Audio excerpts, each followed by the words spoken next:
तो दोस्तों कैसे हैं आप। मैं स्वागत करती हूं आपका अपने YouTube चैनल भाषा अध्ययन पर। आज हम करने वाले हैं इम्पोर्टेंट MCQ।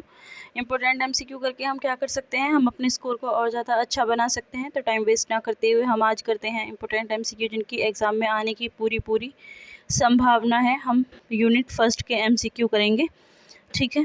तो चलिए शुरू करते हैं। पहला क्वेश्चन देखते हैं। पहला क्वेश्चन है, किसी भाषा की मूलभूत इकाई होती है। किसी भाषा की मूलभूत इकाई क्या होती है वो हमें बताना है। तो पहला ऑप्शन है स्वर ध्वनियाँ, व्यंजन ध्वनियाँ, सी स्वर्निम या फिर डी संयुक्त व्यंजन ध्वनियाँ। तो ऑप्शन होगा ऑप्शन सी स्वर्निम ध्वनियाँ, ठीक है। ऑप्शन सी हमारा बिल्कुल सही हो जाएगा। सेकंड क्वेश्चन देखते हैं कि यदि निम्न में हिंदी की स्वर्निम व्यवस्था की कौन सी विशेषता सही नहीं है। स्वन या ध्वनि भाषा की लघुत्तम इकाई मानी जाती है। स्वर्निम व्यवस्था खंड या खंडेतर ध्वनियों पर आधारित होती है। सी स्वर या व्यंजन खंडेतर ध्वनियाँ हैं। और डी खंडेतर ध्वनियों को ध्वनियों से अलग नहीं किया जा सकता। तो सेकंड का आंसर हो जाएगा सी स्वर या व्यंजन खंडेतर ध्वनियाँ हैं, ठीक है। नेक्स्ट क्वेश्चन देखते हैं। स्वर्निम मिलती जुलती ध्वनियों का परिवार है। यह कथन किसका है।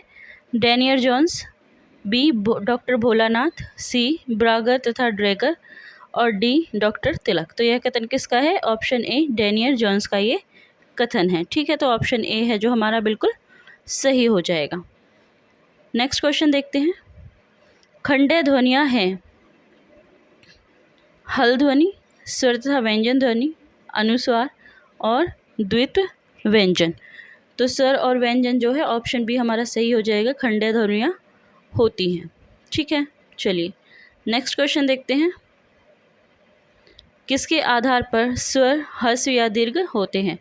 बलाघात के आधार पर, मात्रा के आधार पर, अनुनासिकता के आधार पर या फिर सुर के आधार पर। तो इसका ऑप्शन बी हो जाएगा, मात्रा के आधार पर स्वर ह्रस्व या दीर्घ होते हैं, ठीक है। आगे क्वेश्चन देखते हैं।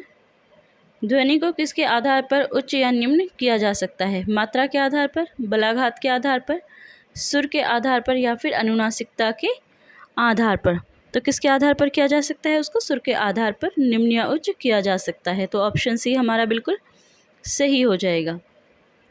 आगे देखिए। अभिक्षिप्त अर्थ से अलग अर्थ मिलने की संभावना बढ़ जाती है। कब बढ़ जाती है। यदि किसी ध्वनि के उच्चारण में बलाघात ना हो, बी यदि स्वर उच्च हो, सी यदि उपयुक्त संगम या संहिता हो और डी यदि उपयुक्त संगम या संहिता ना हो। तो इसका ऑप्शन डी है जो हमारा बिल्कुल सही हो जाएगा। यदि उपयुक्त संगम या संहिता ना हो तो क्या होता है, अर्थ से अलग अर्थ मिलने की संभावनाएं बढ़ जाती है, ठीक है। चलिए क्वेश्चन नंबर 8 देखते हैं। मध्य स्वर का उदाहरण है ई, बी, ए, सी, अ या फिर डी आ। तो इसका ऑप्शन जो सी है वो बिल्कुल सही हो जाएगा। अ जो है वो मध्य स्वर का उदाहरण है, ठीक है। आगे देखिए।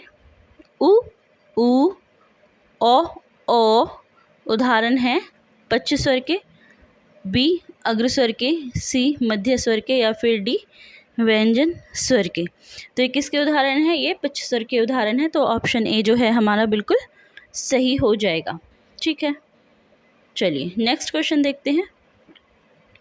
निम्नलिखित में से अर्ध संवृत स्वर है ई, उ, अ, ए, सी, ए, ओ या फिर डी ए, ओ। तो कौन सा है सही ऑप्शन, हमारा डी जो है वो अर्ध संवृत स्वर हो जाएगा, ऑप्शन डी ए, ओ, ठीक है।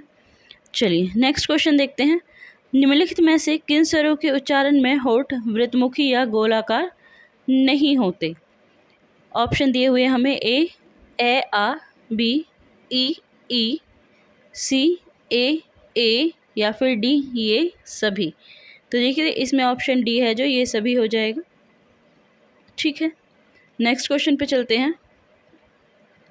स्वर तंत्रिका की स्थिति के आधार पर स्वर ए अल्पप्राण व महाप्राण होते हैं, बी घोष व अघोष होते हैं, सी वर्तुल या अर्धवर्तुल होते हैं या फिर डी संवृत या विवृत होते हैं। तो इसका ऑप्शन होगा ऑप्शन बी घोष व अघोष होते हैं। किसके आधार पर, स्वतंत्रिका के आधार पर। दंत ओष्ठ, वर्ण है जिसमें दांत और होंठ आते हैं, मतलब दंतोष्ठ वर्ण है। य, र, सी पे ल और डी है व। तो जब आप बोल के देखेंगे तो आपको पता चलेगा कि जो व है वो दंतोष्ठ वर्ण है। ठीक है, चलिए आगे चलते हैं। जो स्वर दोनों होठों को स्पर्श करते हैं वे कहलाते हैं दंतोष्ठ, ओष्ठ, सी द्योष्ठ है या फिर डी कंठोष्ठ। तो वो क्या कहलाते हैं? जिसमें दोनों होंठ स्पर्श करते हैं वो द्योष्ठ कहलाते हैं, यानी कि ऑप्शन सी है जो हमारा बिल्कुल सही हो जाएगा। ठीक है, ठ, ढ, न व्यंजन है ए ट वर्ग के काकाल्य व्यंजन का, प वर्ग के तालव्य व्यंजन का, व वर्ग के कंठ्य व्यंजन का या फिर ट वर्ग के मूर्धन्य व्यंजन का। तो किसका ऑप्शन है? इसका ऑप्शन हो जाएगा ऑप्शन डी, ट वर्ग के मूर्धन्य व्यंजन के ये हैं। ठीक है, चलिए आगे चलते हैं। क वर्ग के सभी व्यंजन होते हैं। क वर्ग के सभी व्यंजन कैसे होते हैं? वर्तस्य, बी तालव्य, सी कंठ्य या फिर डी मूर्धन्य। तो इसका आंसर होगा सी, कंठ्य होते हैं। ठीक है, क वर्ग के सारे व्यंजन। क्वेश्चन नंबर 17 देखिए, निम्न में काकल्य व्यंजन है ए य, बी श, सी ह या फिर डी ट। तो काकल्य व्यंजन कौन सा है? तो ह जो है वो काकल्य व्यंजन है। ऑप्शन सी हमारा बिल्कुल सही हो जाएगा। क्वेश्चन नंबर 18 देखिए, च वर्ग के सभी वर्गों को स्पर्श संघर्षी व्यंजन कहा जाता है क्योंकि, क्यों कहा जाता है स्पर्श संघर्षी व्यंजन? ए इनके उच्चारण में वायु मुख्य अवयवों को स्पर्श करती हुई बाहर निकलती है, बी इनके उच्चारण में वायु मुख्य अवयवों को स्पर्श करते हुए घर्षण के साथ बाहर निकलती है, सी इनके उच्चारण में वायु घर्षण करते हुए बाहर निकलती है या फिर डी इनके उच्चारण में वायु जिह्वा के दोनों किनारों से बाहर निकलती है। तो इसका ऑप्शन बी जो है हमारा बिल्कुल सही हो जाएगा। ठीक है, इनके उच्चारण में वायु मुख्य अवयवों को स्पर्श करते हुए घर्षण के साथ बाहर निकलती है। ठीक है, 20वां क्वेश्चन देखिए, यह व्यंजन प्रकंपित वर्ण है। तो ऑप्शन देख लेते हैं, ए ल, बी र, सी स और डी न। तो बताइए कौन सा व्यंजन प्रकंपित वर्ण है? तो इसमें जो है र जो है प्रकंपित वर्ण है। ऑप्शन बी हमारा सही हो जाएगा। ठीक है जी, चलिए आगे चलते हैं। पार्श्विक व्यंजन लय पार्श्विक व्यंजन है क्योंकि ए इसके उच्चारण में वायु जिह्वा के दोनों ओर बाहर से निकल जाती है, बी इसके उच्चारण में जिह्वा आलोड़न क्रिया करती है या फिर सी इसके उच्चारण में वायु गर्म होकर बाहर निकल जाती है या फिर डी इसके उच्चारण में वायु स्फोटन करती है। ठीक है, तो इसका ऑप्शन हो जाएगा ए, क्योंकि इसके उच्चारण में वायु जिह्वा की ओर दोनों ओर से बाहर निकल जाती है। ठीक है, ऑप्शन ए इसका बिल्कुल सही हो जाएगा। ठीक है, चलिए नेक्स्ट क्वेश्चन देखते हैं। निम्नलिखित में उत्क्षिप्त व्यंजन कौन से हैं? ए ट ठ, बी ड ढ, सी ड ढ या फिर डी न न। तो इसमें कौन से हैं जो उत्क्षिप्त व्यंजन हैं? तो इसका ऑप्शन होगा ऑप्शन सी। ठीक है, चलिए आगे चलते हैं। नासिक्य व्यंजन कहा जाता है, किसको कहा जाता है नासिक्य व्यंजन? अनुनासिक वर्णों को, बी पंचमाक्षरों को, सी स्पर्शी व्यंजनों को या फिर डी संघर्षी व्यंजनों को। तो जो है नासिक्य व्यंजन किसको कहा जाता है? पंचमाक्षरों को कहा जाता है। ठीक है, जिसमें नाक से वायु निकलती है। ठीक है, हाँ जी, चलिए नेक्स्ट क्वेश्चन देखते हैं। किसी भी वर्ग के पहले व तीसरे व्यंजन कहलाते हैं अल्पप्राण, बी महाप्राण, सी घोष और डी अघोष। तो किसी भी वर्ग के पहले और तीसरे व्यंजन अल्पप्राण कहलाते हैं। तो ऑप्शन ए जो हमारा बिल्कुल सही हो जाएगा। चलिए आगे चलते हैं। महाप्राण व्यंजन होते हैं वर्ग के प्रथम व तृतीय, वर्ग के द्वितीय व चतुर्थ, वर्ग के प्रथम व द्वितीय व्यंजन या फिर डी वर्ग के तृतीय व पंचम व्यंजन। तो कौन सा होता है? वर्ग के द्वितीय और चतुर्थ व्यंजन होते हैं। प्रथम और तृतीय कौन से होते हैं? अल्पप्राण होते हैं। और द्वितीय और चतुर्थ कौन से होते हैं? महाप्राण होते हैं। ठीक है, चलिए आगे चलते हैं। नेक्स्ट क्वेश्चन देखिए, निम्नलिखित में घोष वर्ग है। कौन सा घोष वर्ग है? हमें बताना है। ए ढ द ब य र व ह, या फिर बी क ख त थ द घ श, या फिर सी ह प फ ब भ य र, या फिर डी श श स ठ ट च।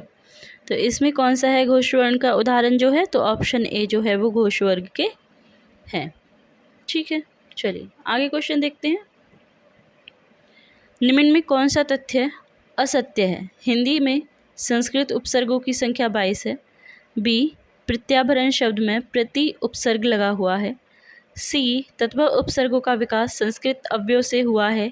और डी बिल्कुल शब्द में तत्भव उपसर्ग का प्रयोग हुआ है। तो इसमें जो ऑप्शन डी है वो बिल्कुल सही है। बिल्कुल शब्द में तत्भव उपसर्ग का प्रयोग हुआ है, यह असत्य है। ठीक है, चलिए नेक्स्ट क्वेश्चन देखते हैं। निम्नलिखित में अव उपसर्ग वाले शब्द कौन से हैं? ए अविगत, अवतल, अव्यक्त। बी अपस्मार, अवहरण और अविकल। सी अवरण, अविराम, अवनव, या फिर डी अवस्था, अवतल और अवनति। तो अव उपसर्ग के जिसमें सभी शब्द हैं वो है ऑप्शन डी। ठीक है, ऑप्शन डी हमारा बिल्कुल सही हो जाएगा। आगे देखिए, अनमोल 19 औसत शब्दों में उपसर्गिक भेद है।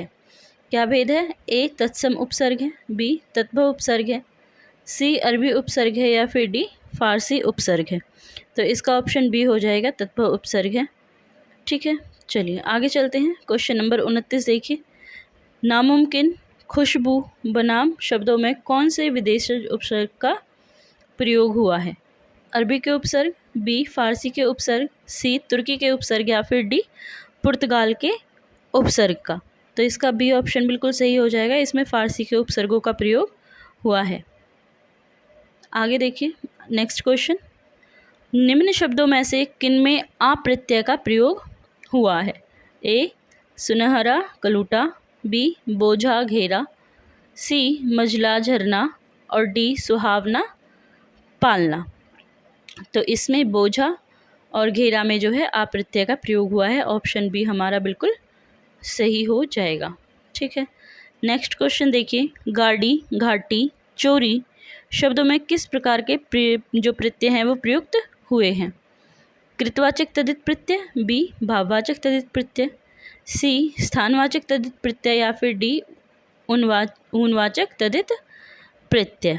तो इसका ऑप्शन डी ऊनवाचक तद्धित प्रत्ययों का प्रयोग हुआ है। ऑप्शन डी हमारा बिल्कुल सही हो जाएगा। ठीक है, नेक्स्ट क्वेश्चन देखिए, समास का कार्य है। ए शब्दों का संक्षेपण करना, बी शब्दों का पल्लवन करना, सी शब्दों के वर्गों में मेल करना, या फिर डी उपसर्गों और प्रत्ययों को अलग करना। तो इसका ऑप्शन ए शब्दों का संक्षेपण करना, ऑप्शन ए बिल्कुल सही हो जाएगा।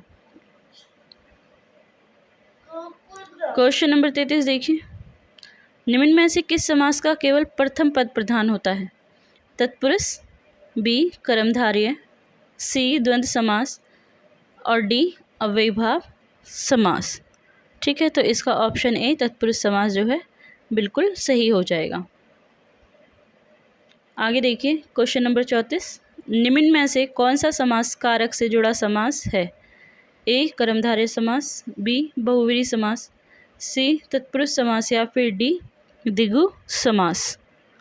तो इसमें ऑप्शन सी तत्पुरुष समास सही हो जाएगा। ठीक है, क्वेश्चन नंबर 35 देखिए, निम्न में करण तत्पुरुष समास के उदाहरण हैं। माखन चोर, मुंह तोड़, स्वर्ग प्राप्त। बी है सूरकृत, रसभरी, ईश्वर प्रदत्त। सी है पथभ्रष्ट, शरणागत, गंगाजल, और डी है देश सुधार, चंद्रोदय और पुरुष सिंह। तो 35 का जो जवाब है वो हो जाएगा ऑप्शन बी। ठीक है, चलिए नेक्स्ट क्वेश्चन देखते हैं। जलज अंडज में कौन सा समास है? अव्ययीभाव समास, बी तत्पुरुष समास, सी कर्मधारय समास या फिर डी बहुव्रीहि समास। तो इसमें जो है बहुव्रीहि समास है जलज और अंडज में। ठीक है, चलिए आगे चलते हैं। क्वेश्चन नंबर 37 देखिए। निम्न में से कौन स्त्रीलिंग शब्दों की श्रेणी में आते हैं? तारों व ग्रहों के नाम, महीनों व दिनों के नाम, सी तिथियों व नदियों के नाम या फिर डी वृक्षों और पहाड़ों के नाम। तो ऑप्शन सी तिथि व नदियों के नाम हमारा बिल्कुल सही हो जाएगा। क्वेश्चन नंबर 38 देखिए। सदा बहुवचन शब्द हैं, कौन से होते हैं सदा बहुवचन शब्द? पुलिस, जनता, प्राण, हस्ताक्षर, पानी, आग, वर्षा और दूध। तो इसका जो सही आंसर है वो है प्राण और हस्ताक्षर, जो हमेशा बहुवचन होते हैं। ठीक है, चलिए नेक्स्ट क्वेश्चन देखिए। अलग या पृथक होने का भाव निम्न में से किसकी विशेषता है? ए संबंध कारक, बी अपादान कारक, सी संबोधन कारक या फिर डी अधिकरण कारक। तो देखिए इसमें जो ऑप्शन बी है वो हमारा बिल्कुल सही हो जाएगा, अपादान कारक। क्वेश्चन नंबर 40 देखिए। निम्न में से कौन सा उदाहरण अधिकरण कारक को संतुष्ट करता है? ए वह अपराधी इस टनल के अंदर बैठा है, बी यह फल मैंने इस चाकू से काटा है, सी यह निर्धन व्यक्तियों के लिए है या फिर डी ये फूल नीलीधारी के हैं। तो इसका सही ऑप्शन है ए वह अपराधी इस टनल के अंदर बैठा है। हमारा आंसर हो जाएगा ऑप्शन ए। क्वेश्चन नंबर 41 देखिए। जातिवाचक संज्ञा का उदाहरण है, इस गिरोह का सरगना कौन है? बी आज भी देश में हरिश्चंद्रों की कमी नहीं है, सी इन लता कुंजों में अब प्राण नहीं है और डी लाल बहादुर शास्त्री पेशावर गए थे। ठीक है, तो इसका ऑप्शन बी आज भी देश में हरिश्चंद्रों की कमी नहीं है हमारा सही हो जाएगा। 42वां क्वेश्चन देखिए। इसमें अनिश्चयवाचक सर्वनाम है, ए जो सो, बी आप तुम, सी स्वयं खुद या फिर डी कोई कुछ। तो ऑप्शन डी जो है इसका बिल्कुल सही जवाब हो जाएगा। नेक्स्ट क्वेश्चन देखिए। ऐसी घटनाएं तो मैंने कभी नहीं देखी, इस किस प्रकार के विशेषण का उदाहरण है? यौगिक सार्वनामिक विशेषण, बी मौलिक सार्वनामिक विशेषण, सी निश्चित परिमाणवाचक विशेषण या फिर डी अनिश्चित परिमाणवाचक विशेषण। तो इसका सही आंसर जो होगा यौगिक सार्वनामिक विशेषण, ऑप्शन ए। ठीक है, चलिए नेक्स्ट क्वेश्चन देखते हैं। Question number 44। तैरना भी एक कला है, इस वाक्य में तैरना क्या है? नामबोधक क्रिया, बी पूर्वकालिक क्रिया, सी क्रियार्थक संज्ञा क्रिया या फिर डी प्रेरणार्थक क्रिया। तो इसका आंसर क्या होगा? इसका आंसर होगा सी क्रियार्थक संज्ञा क्रिया है। ठीक है, आश्रित उपवाक्य होते हैं, ए सरल वाक्य में, बी मिश्र वाक्य में, सी संयुक्त वाक्य में या फिर डी विधिवाचक वाक्य में। तो जो आश्रित उपवाक्य होते हैं वो मिश्र वाक्य में होते हैं। ठीक है, तो ऑप्शन बी है जो हमारा बिल्कुल सही हो जाएगा। आगे चलते हैं। क्वेश्चन नंबर 46 देखिए। आपकी यात्रा मंगलमय हो किस प्रकार का वाक्य है? ए आज्ञावाचक, बी विस्मयवाचक वाक्य, सी विधिवाचक वाक्य या फिर डी इच्छावाचक वाक्य। तो हमारा आंसर हो जाएगा डी इच्छावाचक वाक्य। ठीक है, ऑप्शन डी हमारा बिल्कुल सही हो जाएगा। आगे देखिए। खंडेतर ध्वनियों के निम्नलिखित रूप होते हैं, ए मात्रा बलाघात, 2 स्वर व्यंजन, 3 सुर और 4 अनुनासिकता संगम। हमें कूट दिया हुआ है खंडेतर ध्वनियों के रूप कौन से हैं, 2 और 3, बी 1, 2 और 3, सी 1, 3 और 4 और डी है 3 और 4। तो हमें बताना है कौन सा ऑप्शन जो है हमारा बिल्कुल सही होगा। तो ऑप्शन सी जो है हमारा बिल्कुल सही हो जाएगा। ठीक है, कौन कौन से होते हैं? मात्रा और बालाघात, इसके अलावा सुर और अंत में अनुनासिकता और संगम, ये सभी खंडेतर ध्वनियों के रूप होते हैं। चलिए क्वेश्चन नंबर 48 देखिए। स्वरों के उच्चारण के संदर्भ में ओष्ठों की स्थिति में प्रमुख प्रकार होते हैं। 1 संवृत, 2 अवृतमुखी, 3 वृतमुखी या 4 प्लुत स्वर। कूट हमें दिए गए हैं ए 1 और 2, बी 2 और 3, सी 1 3 और 4 या फिर डी 1 और 3। तो इसका सही ऑप्शन होगा अवृतमुखी और वृतमुखी, ऑप्शन बी। ठीक है, चलिए आगे चलते हैं। क्वेश्चन नंबर 49 देखिए। उच्चारण प्रयत्न के आधार पर ध्वनि के वर्गीकरण की विशेषता है। 1 स्पर्श ध्वनियों के उच्चारण में वायु को मुख विवर में ही कहीं रोका जाता है। 2 च छ ज झ स्पर्श संघर्षी व्यंजन है। 3 पंचमाक्षर नासिक्य होते हैं और 4 य र ल व संघर्षी व्यंजन होते हैं।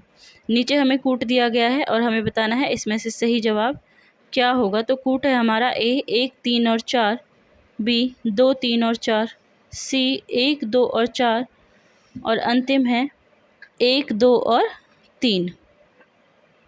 तो हमें बताना है इसमें से कौन सा आंसर जो होगा हमारा सही होगा। तो ऑप्शन डी 1 2 और 3 हमारा बिल्कुल सही हो जाएगा। ठीक है, चलिए आगे चलते हैं। देखिए निम्नलिखित में से कौन सा युग्म सही नहीं है। द्योष्ठ है प म ब भ, दूसरा है वर्तस्य न ल र स, तीसरा है मूर्धन्य च छ ज झ और चौथा है कंठ है क ख ग घ।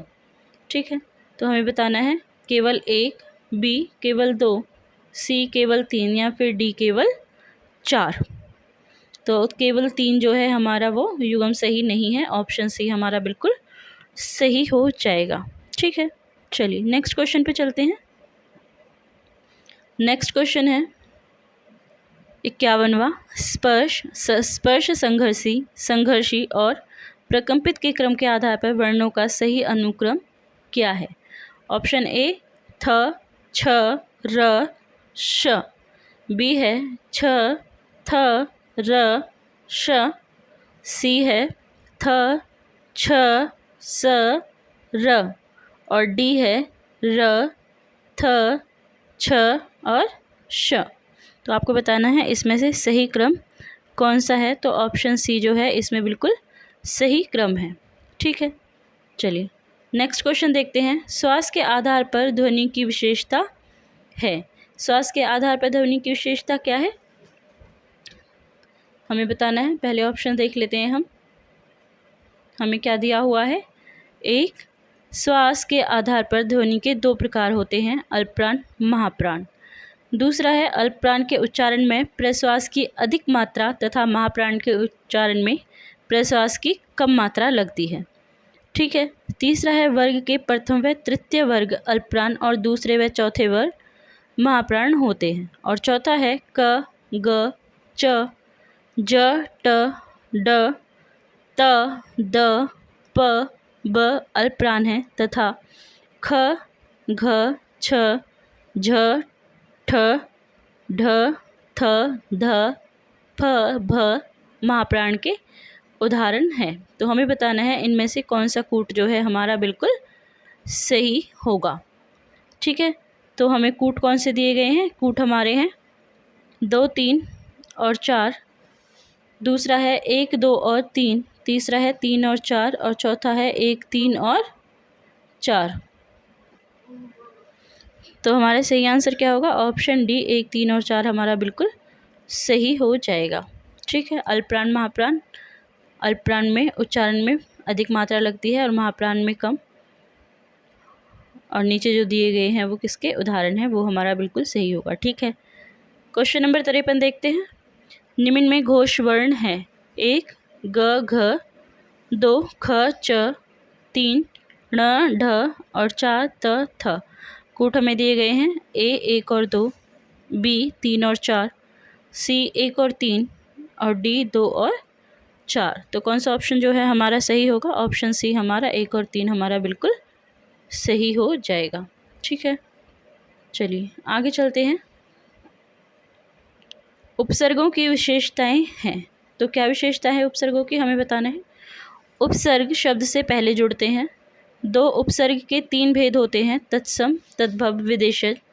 3 संस्कृत में 20 उपसर्ग हैं और 4 अंग्रेजी के उपसर्ग भी हिंदी में प्रचलित हैं। नीचे हमें कूट दिए गए हैं और हमें बताना है इनमें से कौन सा हमारा सही है। पहला है 1 और 2, दूसरा है 2 और 4, तीसरा 3 और 4 और चौथा है 1, 2 और 4। तो कौन सा ऑप्शन सही है? ऑप्शन डी जो है हमारा वो बिल्कुल सही हो जाएगा। आगे देखिए क्वेश्चन नंबर 55। क्वेश्चन नंबर 55 है कि आई, या, वट प्रत्ययों के क्रम के आधार पर उनके उदाहरणों का सही अनुक्रम क्या है? ऑप्शंस हमें दिए गए हैं। ए बिटिया, सजावट, पिटाई। बी सजावट, बिटिया, पिटाई। सी पिटाई, सजावट, बिटिया। या फिर डी पिटिया, पिटाई, बिटिया और सजावट। तो जो इसका ऑप्शन डी है वो बिल्कुल सही हो जाएगा। ठीक है। 56 का है सही सुमेलित कीजिए। सुमेलित करने हैं हमें और हमें बताना है कौन सा ऑप्शन है जो हमारा सही है। पहले उदाहरण देखिए। देशभक्ति, बी पंकज, सी नीलाकाश और डी प्रतिदिन। समास है द्विगु, 2 कर्मधारय समास, 3 बहुव्रीहि समास, 4 तत्पुरुष समास और 5वां है अव्ययीभाव समास। अब हमें इन्हें सुमेलित करना है। नीचे हमें कूट दिए गए हैं और हमें बताना है हमारा कौन सा ऑप्शन होगा जो बिल्कुल सही होगा। तो ऑप्शन ए जो है हमारा बिल्कुल सही हो जाएगा। देशभक्ति किसका है? तत्पुरुष का है। ठीक है। उसके बाद अगर हम बात करें पंकज की, तो पंकज किसका है? बहुव्रीहि समास का उदाहरण है। नीलाकाश किसका उदाहरण है? कर्मधारय का। और प्रतिदिन द्विगु समास का उदाहरण है। तो ऑप्शन ए जो है हमारा बिल्कुल सही हो जाएगा। ठीक है। नेक्स्ट देखिए, सुमेलित करना है उच्चारण स्थान और वर्ण को। तो पहले उच्चारण स्थान देखिए। ओष्ठ, कंठ, सी वर्तस्य और डी मूर्धन्य। उसके बाद वर्ण की सूची दी हुई है हमें। 1 पे क ख ग घ, 2 न ल र स, 3 ट ठ ड ढ, 4 प फ ब भ, 5 य ह श स। तो आपको बताना है इसमें से कौन सा ऑप्शन है जो हमारा सही होगा। तो ऑप्शन बी हमारा बिल्कुल सही हो जाएगा। ओष्ठ कौन से है? प फ ब भ।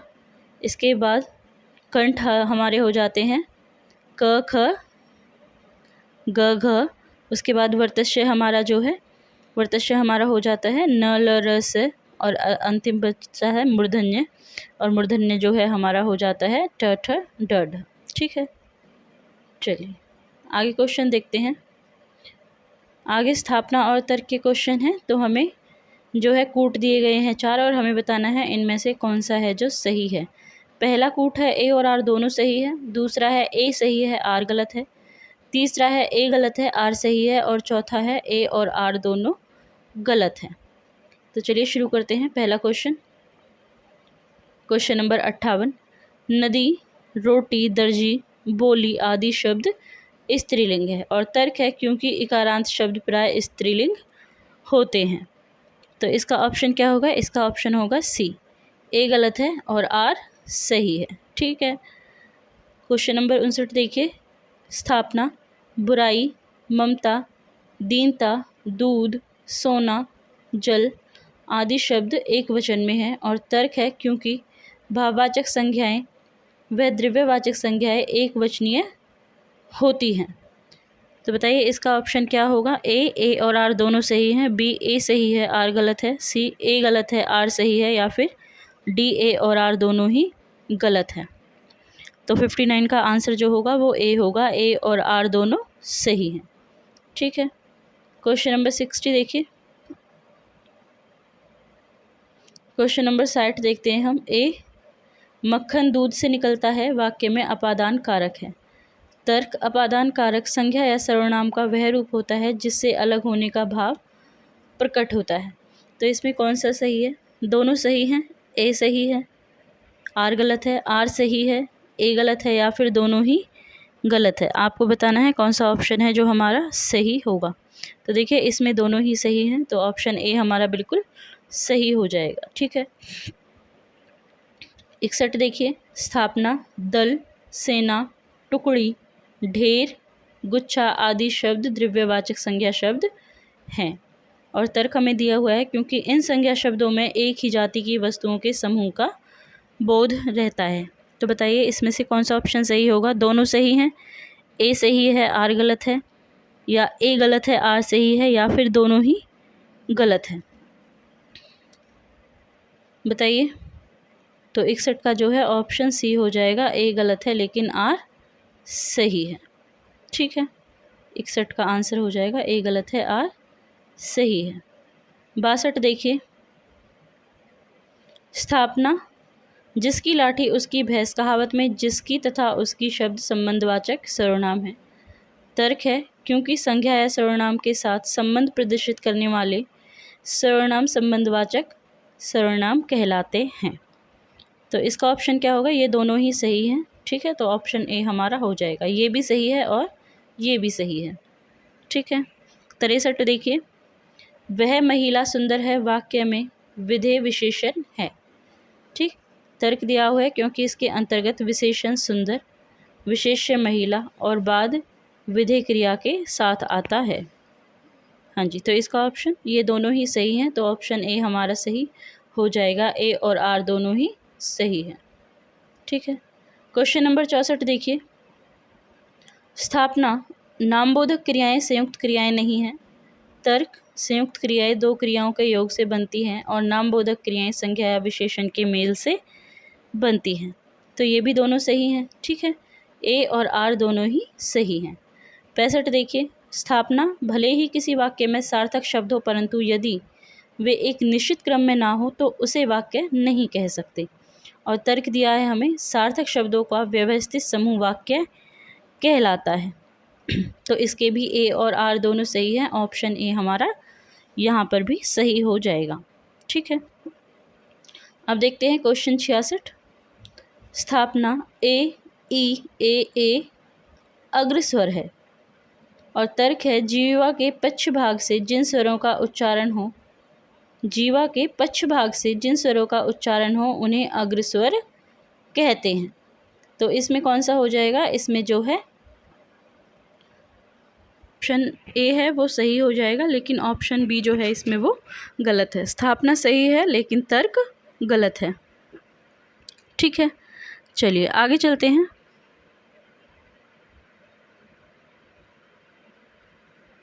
हाँ जी, ठीक है। 66 का क्या है, पहला सही है लेकिन तर्क जो है गलत है। क्वेश्चन नंबर 67 देखिए, स्थापना, आ ई ए उ ओ औ हस्व स्वर है। तर्क है जब स्वरों के उच्चारण में दीर्घ स्वरों से दुगना समय लगे तो उन्हें हस्व स्वर कहते हैं। तो इसमें क्या है, ये दोनों ही गलत है, तो ऑप्शन डी हमारा हो जाएगा। ए और आर दोनों ही गलत हैं। ठीक है। क्वेश्चन नंबर 68 देखिए, व एकमात्र दंतोष्ट वर्ण है और तर्क हमें दिया गया है क्योंकि इसका उच्चारण स्थान दांत व होठों से होता है। तो ये दोनों ही सही हैं। ऑप्शन ए हो जाएगा। ए और आर दोनों ही सही है। क्वेश्चन नंबर 69 देखिए, पहले स्थापना देखते हैं। ट वर्ग के व्यंजन स्पर्श संघर्षी होते हैं और तर्क हमें दिया हुआ है जिन ध्वनियों के उच्चारण में वायु स्पर्श के साथ साथ घर्षण करके मुंह से बाहर निकलती है उन्हें स्पर्श संघर्षी व्यंजन कहते हैं। तो इसमें देखिए ए जो है गलत है और आर जो है वो सही होगा। ऑप्शन सी जो है इसका आंसर होगा। क्वेश्चन नंबर 70 देखिए, पहले स्थापना, किसी वर्ग के प्रथम और तृतीय वर्ण अल्पप्राण कहलाते हैं और तर्क है ख घ छ ज झ ठ ढ अल्पप्राण वर्ण हैं। तो इसमें क्या है, इसमें जो है ए सही है लेकिन आर गलत है। ठीक है, आर गलत है और इसमें ए जो है वो बिल्कुल सही है। चलिए क्वेश्चन नंबर 71 देखते हैं। सूची है जिनका हमें मिलान करना है। तो पहले हमें दिए गए हैं वर्ण, कौन कौन से, अल्पप्राण वर्ण, महाप्राण वर्ण, सी अघोष वर्ण और डी घोष वर्ण। उसके बाद सूची दी गई है और हमें बताना है इनमें से सही और कूट कौन सा होगा जो हमें नीचे दिए गए हैं। तो 71 का जो आंसर है वो आंसर ए हो जाएगा। अल्पप्राण कौन से हैं? अल्पप्राण है क ग ट ढ। और दूसरा कौन सा है? दूसरा है महाप्राण। महाप्राण कौन से हैं? ख घ ठ ढ। इसके बाद आता है अघोष। अघोष कौन से हैं? ख च ठ। और घोष वर्ण कौन सा है? घोष वर्ण है ग घ ढ ज झ। ठीक है, तो ऑप्शन ए हमारा बिल्कुल सही हो जाएगा। नेक्स्ट है सुमेलित कीजिए उपसर्ग निर, प्रति, प्र और सम। उदाहरण हमें दिए गए हैं प्रख्यात, प्रसाद, 2 संसर्ग संयोग, 3 प्रद्यत, प्रतिदर्श, 4 निर्वाह, निरपराध और 5 है प्रत्याहार और प्रत्यक्ष। इसके बाद हमें कूट दिए गए हैं और हमें बताना है इनमें से हमारा सही जवाब क्या होगा। तो ऑप्शन ए जो है वो हमारा बिल्कुल सही हो जाएगा। ठीक है, निरुपसर्ग किस में आया है? निरुपसर्ग आया है निर्वाह और निरपराध में। ठीक है, उसके बाद आता है प्रति। प्रति उपसर्ग किस में आया है? प्रति उपसर्ग आया है प्रत्याहार और प्रत्यक्ष में। उसके बाद आता है प्र उपसर्ग आया है प्रख्यात और प्रसाद में। उसके बाद सम प्रत्यय आया है संसर्ग और संयोग में। ठीक है, तो ऑप्शन ए जो है हमारा बिल्कुल सही हो जाएगा। फिर से सुमेलित करना है हमें। सुमेलित कीजिए सूची 1 और 2 को। एक में क्रिया दी हुई है और दूसरे में उदाहरण। तो क्रिया देखते हैं। ए संयुक्त क्रिया, बी नामबोधक क्रिया, सी क्रियार्थक संज्ञा क्रिया और डी पूर्वकालिक क्रिया। उदाहरण है यह जमीन दबंगों ने हथिया ली। 2 धूम्रपान करना स्वास्थ्य के लिए हानिकारक है। 3 तुम्हें इस नदी को तैरकर पार करना है। और 4 है रमन यहाँ से जा चुका। 5 यह पत्र मुझसे शाम ने लिखवाया है। ठीक है, तो हमें जो है नीचे कूट दिए गए हैं और हमें बताना है इनमें से सही ऑप्शन कौन सा होगा।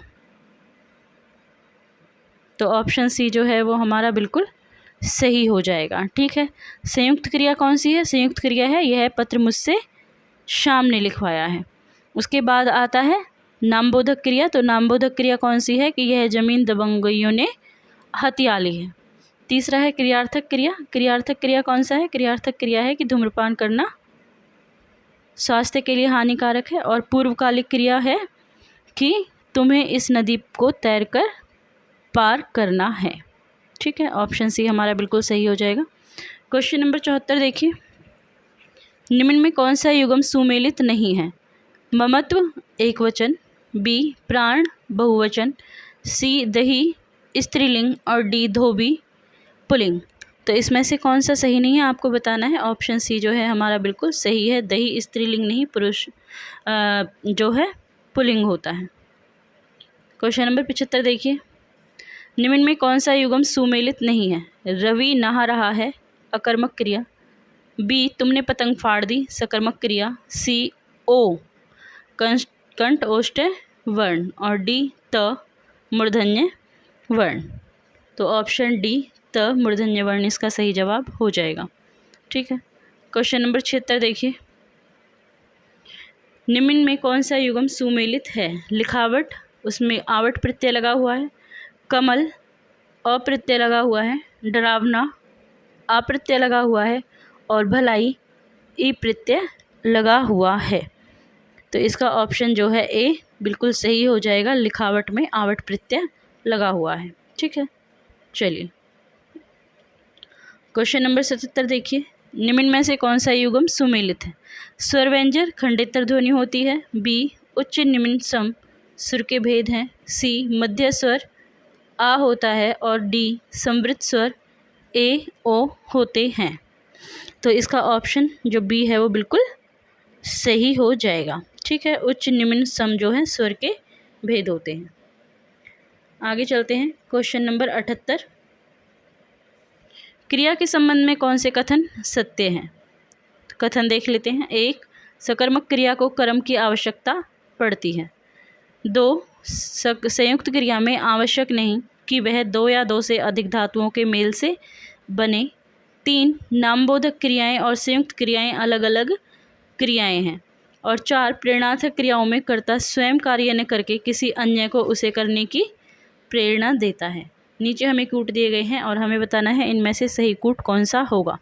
तो ऑप्शन सी हमारा जो है सही हो जाएगा। ठीक है, 1, 3 और 4। चलिए नेक्स्ट क्वेश्चन देखते हैं। क्वेश्चन नंबर 79 वाक्य के संदर्भ में निम्न में से कौन से कथन सत्य है? 1 रचना के आधार पर वाक्य 4 प्रकार के होते हैं। 2 अर्थ के आधार पर वाक्य 8 प्रकार के होते हैं। 3 मिश्र वाक्यों में 1 से अधिक स्वतंत्र उपवाक्य होते हैं। और 4 संयुक्त वाक्य संयोजक अवयवों द्वारा जुड़े होते हैं। नीचे हमें कूट दिए गए हैं और हमें बताना है इनमें से कौन सा कूट सही होगा। A 1 और 3, B 2 और 4, C 2 और 3 या फिर D 1 और 4। तो ऑप्शन बी जो है हमारा बिल्कुल सही हो जाएगा। 2 और 4 जो है वो कथन सत्य हैं। ठीक है, क्वेश्चन नंबर 80 देखिए।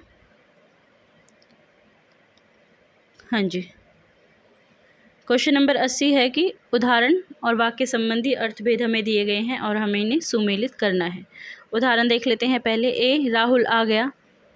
B यदि वर्षा हुई तो फसल अच्छी होगी। और C है राहुल यहाँ बैठो। D रामू दिल्ली से आ गया होगा। वाक्य संबंधी अर्थभेद देखिए। 1 संकेतवाचक वाक्य, 2 संदेहवाचक वाक्य, 3 इच्छावाचक वाक्य, 4 आज्ञावाचक वाक्य और 5 है विधिवाचक वाक्य। नीचे हमें कूट दिए गए हैं और हमें बताना है कौन सा कूट जो है हमारा बिल्कुल सही हो जाएगा। तो ऑप्शन ए जो है हमारा बिल्कुल सही हो जाएगा। पहला राहुल आ गया है, यह विधिवाचक वाक्य है। ठीक है, दूसरा कौन सा है? दूसरा हमें दिया गया है यदि वर्षा हुई तो फसल अच्छी होगी, तो ये संकेतवाचक है। ठीक है, तीसरा है राहुल यहाँ बैठो, यह आज्ञावाचक है। ठीक है, राहुल यहाँ बैठो आज्ञावाचक है। और चौथा है रामू दिल्ली से आ गया होगा। आ गया होगा अब पता नहीं है तो संदेह है, तो इसलिए ये सेकंड ऑप्शन जो है सही है। ठीक है, तो ऑप्शन ए हमारा बिल्कुल सही हो जाएगा। क्वेश्चन नंबर 81 देखते हैं। द्वितीय, तृतीय, चतुर्थी तथा पंचमी तत्पुरुष के अनुसार उनसे संबंधित उदाहरणों का सही क्रम क्या है? A जन्मांध, प्रेमातुर, युद्धाभ्यास, जनप्रिय। B युद्धाभ्यास, जनप्रिय, प्रेमातुर, जन्मांध। और C है प्रेमातुर, जनप्रिय, जन्मांध और युद्धाभ्यास। और D ऑप्शन है जनप्रिय, प्रेमातुर, युद्धाभ्यास और जन्म आंध। तो आपको बताना है इनमें से कौन सा ऑप्शन है। तो ऑप्शन डी है जो हमारा बिल्कुल सही हो जाएगा। ठीक है, चलिए आगे क्वेश्चन देखते हैं। क्वेश्चन नंबर 82 बहुव्रीहि, द्वंद्व, द्विगु और कर्मधारय समास के अनुसार उनसे संबंधित उदाहरणों का सही अनुक्रम क्या होगा? देखिए आपको पता है कि रचना हो, रचनाकार हो या फिर कोई भी रचनाकार, इस तरह से सुमेलित करना या फिर हमें क्रम में लगाना ही आता है। तो इसी तरह से हमें बहुव्रीहि, द्वंद्व, द्विगु और कर्मधारय समास के क्रम से लगाना है। तो हमें ऑप्शंस दिए हुए हैं। A सप्तऋषि, चंद्रशेखर, पुरुषोत्तम, शीतोष्ण। और B है चंद्रशेखर, शीतोष्ण, सप्तऋषि, पुरुषोत्तम। C आता है हमारा शीतोष्ण, चंद्रशेखर, सप्तऋषि और पुरुषोत्तम। और अंतिम है D पुरुषोत्तम, शीतोष्ण, सप्तऋषि और चंद्रशेखर। तो इसमें जो सही क्रम है वो है ऑप्शन बी। ठीक है, चलिए आगे चलते हैं। सुमेलित कीजिए कारक और परसर्ग को। तो कारक देखिए, ए कर्म कारक, बी करण कारक, सी संप्रदान कारक और डी अपादान कारक। परसर्ग दिया हुआ है से, के द्वारा, दूसरा है से अलग, तीसरा है को, चौथा है के लिए और पांचवा है में, पर। नीचे हमें कूट दिए गए हैं और हमें बताना है कौन सा कूट है जो हमारा सही है। तो ऑप्शन बी है जो हमारा बिल्कुल सही हो जाएगा। कर्म कारक कौन सा है? कर्ता ने कर्म को करण से, के द्वारा, संप्रदान के लिए, ठीक है, संप्रदान के लिए और अपादान से अलग, ठीक है। तो ऑप्शन बी हमारा बिल्कुल सही हो जाएगा। आगे हमें सुमेलित करना है किसको, संज्ञा और उसके उदाहरण दिए हुए हैं। पहले संज्ञा, ए जातिवाचक, बी भाववाचक, सी द्रव्यवाचक और डी समूहवाचक। उदाहरण दिए हुए हैं समिति, संघ, कुंज। दूसरा है पूर्व, कराकोरम, टैक्स। तीसरा है मकान, नगर, जेब्रा। और चौथा है लकड़ी, ऊन, प्लास्टिक। पांचवा है चतुरता, वैर और प्रशंसा। और हमें बताना है नीचे दिए गए कूट में से कौन सा आंसर है जो हमारा बिल्कुल सही हो जाएगा। तो ऑप्शन सी जो है हमारा बिल्कुल सही हो जाता है। पहले का तीसरा ये जातिवाचक है, दूसरे का पांचवा भाववाचक है। सी का कौन सा आता है, सी का आता है चौथा लकड़ी, ऊन। और अंतिम है समूहवाचक। समूहवाचक में कौन सा आता है, समिति, संघ और कुंज, ठीक है। तो ऑप्शन सी हमारा बिल्कुल सही हो जाएगा। नेक्स्ट क्वेश्चन देखिए, नीचे दिए गए कौन से उदाहरण संख्यावाचक विशेषण हैं। 1 लीटर, 3 किलो। दूसरा है इकहरा, दोहरा। तीसरा है प्रत्येक, 5-5। और चौथा है थोड़ा आटा, कुछ शहद। कूट हमें दिए गए हैं 2 और 3, 1 और 4, 1 और 2 और 3 और 4। तो जो इसका सही आंसर होगा वो होगा ऑप्शन ए, ठीक है। 85 का ऑप्शन ए जो है हमारा सही हो जाएगा, 2 और 3। क्वेश्चन नंबर 86 देखिए, तुमने हरिओम को अंधा व्यक्ति कहा, यह बुरी बात है, बहुत बुरी बात है। तुम्हें नहीं पता वह लड़का अच्छे स्वभाव का है। उपयुक्त में दिए गए विशेषण कौन से हैं। तुमने व्यक्ति, 2 अंधा बुरी, 3 बात लड़का या चौथा वह और अच्छे। नीचे हमें कूट दिए गए हैं 3 और 4, 1 और 4, 1 और 3 या फिर 2 और 4। तो इसमें जो ऑप्शन 2 और 4 है वो बिल्कुल सही है, अंधा और बुरी, वह और अच्छे, ठीक है। तो ऑप्शन डी हमारा बिल्कुल सही हो जाएगा।